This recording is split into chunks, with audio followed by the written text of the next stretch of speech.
मेरे YouTube channel astro Naresh पर आपका स्वागत है। नमस्कार, मैं हूं नरेश कुमार। सबसे पहले उन दर्शकों का शुक्रिया जिन्होंने पेज को सब्सक्राइब किया है, जो वीडियोस के ऊपर कमेंट कर रहे हैं और इसको लाइक कर रहे हैं। यदि आप पहली बार पेज पर आए हैं तो आप इसे प्लीज़ सब्सक्राइब करें और यदि कंटेंट अच्छा लगता है तो इसे शेयर ज़रूर करें। बात हो रही है गुरु के गोचर की। 2023 में गुरु का गोचर कैसा रहेगा विभिन्न राशियों के लिए। सबसे पहले बात करेंगे कि गुरु के जो 2023 का है वो शेड्यूल क्या है।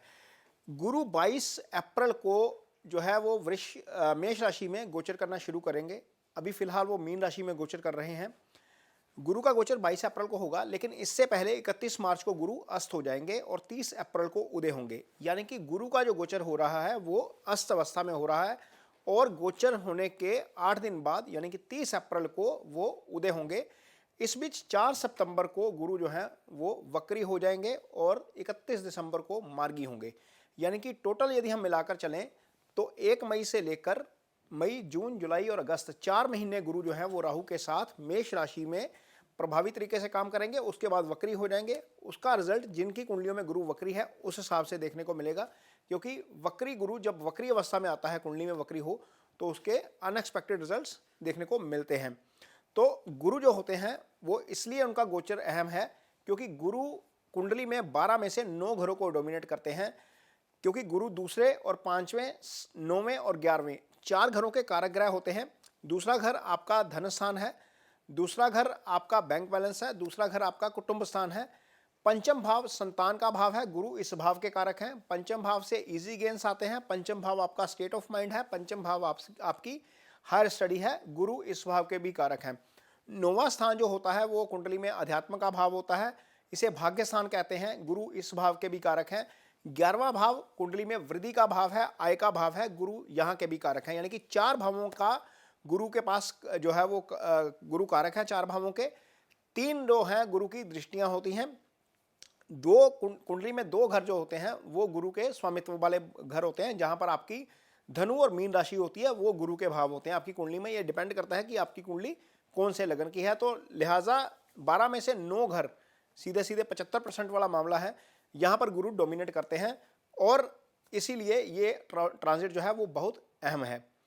तो बात करते हैं वृश्चिक राशि की। वृश्चिक राशि के जातकों के लिए गुरु का गोचर जो है वो अच्छा नहीं होने जा रहा है।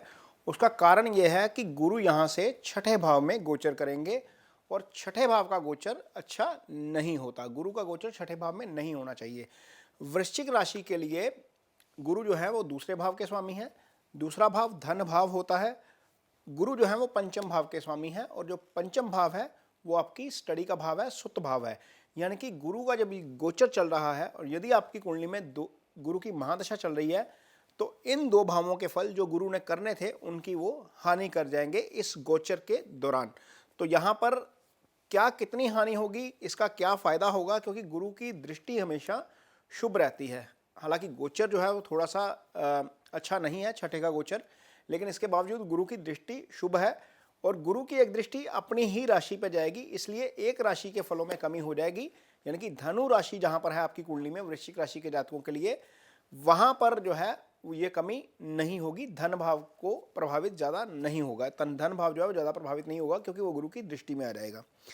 अब बात करते हैं जब 6ठे भाव में गुरु बैठेंगे तो आपके लिए कैसा फल करेंगे।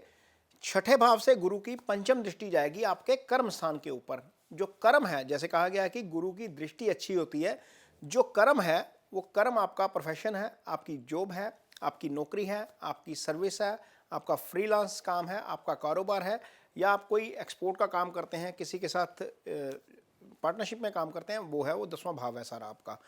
तो जब गुरु की दृष्टि यहाँ पर रहेगी और गुरु इस भाव से 9वें भाव में ट्रांजिट करेंगे। देखिए, लगन से गुरु 6ठे में है लेकिन 10वें से गुरु 9वें में है, तो 9वें का गोचर अच्छा है। यानी कि कामकाज के लिहाज से या कारोबार के लिहाज से या जॉब के लिहाज से या फाइनेंस के लिहाज से गुरु का गोचर शुभ है। यहाँ पर आपको अच्छे फल मिलेंगे। अब गुरु की एक दृष्टि जाती है 12वें भाव के ऊपर, क्योंकि जब 6ठे गोचर करेंगे तो 12वें भाव को देखेंगे। 12वें भाव से आपकी अनिद्रा से संबंधित समस्या आती है, बेड कंफर्ट्स आते हैं, आपके खर्चे आते हैं, मोक्ष यहीं से देखा जाता है। तो यहाँ पर जब गुरु की दृष्टि जाएगी, यदि आप स्लीपिंग डिसऑर्डर से परेशान हैं, यदि आपको अनिद्रा की समस्या है, यदि आपके खर्चे बढ़ रहे हैं तो हो सकता है कि गुरु का ये गोचर आपके लिए खर्चे कंट्रोल करने वाला हो जाए। यदि आपके ऊपर ऐसी नौबत आई हुई है कि आपको हॉस्पिटलाइजेशन होना पड़ेगा, तो हो सकता है कि गुरु ऐसी स्थिति अवॉइड करा दें, हॉस्पिटलाइजेशन से आप बच सकते हैं। ये गुरु का गोचर, गुरु की दृष्टि के दौरान जो है, गुरु के गोचर के दौरान गुरु की दृष्टि ये काम करेगी। अब गुरु की एक दृष्टि जाएगी आपकी कुंडली में दूसरे भाव के ऊपर। यहाँ पर गुरु की अपनी ही राशि पड़ी है। जब अपनी ही राशि को गुरु देख रहे हैं तो यहाँ पर ये प्रोटेक्ट कर जाएंगे। यदि दशा महादशा चल रही है गुरु की और गुरु यहाँ पर छठे भाव में नुकसान करते तो वो नुकसान बच गया एक तरीके से, क्योंकि गुरु का ट्रांजिट इस तरीके से हो रहा है। अदरवाइज गुरु का ट्रांजिट कहीं और से हो रहा होता और धनु राशि को ना देख रहे होते तो शायद ये नुकसान हो जाता, लेकिन ये नुकसान नहीं होगा क्योंकि गुरु की दृष्टि धन भाव के ऊपर जाएगी। तो धन भाव से संबंधित जो काम है, जो सिग्निफिकेंस है, वो बचे रहेंगे। दूसरा भाव आपके माउथ से संबंधित डिजीज का होता है, आपकी कुटुंब होती है दूसरा भाव, दूसरे भाव से आपका सर्कल देखा जाता है। तो ये यहाँ के सिग्निफिकेंस जो है वो एक तरीके से प्रभावित नहीं होंगे। लेकिन हाँ, क्योंकि पंचम भाव जो है वो कुंडली का त्रिकोण भाव है, पंचम भाव से संतान देखी जाती है, पंचम भाव से हायर एजुकेशन देखी जाती है, पंचम भाव से इजी गेन्स देखे जाते हैं, पंचम भाव निश्चल प्रेम का भाव है, पंचम भाव से स्टेट ऑफ माइंड देखा जाता है। यहाँ के सिग्निफिकेंस निश्चित तौर पर प्रभावित हो सकते हैं। ये चीज़ आपको ध्यान में रखनी पड़ेगी। यानी कि जो वृश्चिक राशि है, इसके जो जातक, इस राशि के जो जातक या जो महिलाएं प्रेगनेंसी के फेज से गुजर रही हैं या गुजरेंगी इस गोचर के दौरान, उनको थोड़ा सा एक्स्ट्रा केयरफुल रहना पड़ेगा, थोड़ा सा अपना ध्यान रखना पड़ेगा, क्योंकि गुरु के जो फल हैं यहाँ पर थोड़े से कम हो जाएंगे। गुरु ही संतान के कारक ग्रह होते हैं और गुरु इस भाव के कारक ग्रह भी हैं। यदि वो छठे में है तो यहाँ पर गर्भवती महिलाओं के लिए स्थिति जो है वो बहुत ज़्यादा अच्छी नहीं है, वहाँ पर ध्यान रखने की ज़रूरत पड़ेगी महिलाओं को।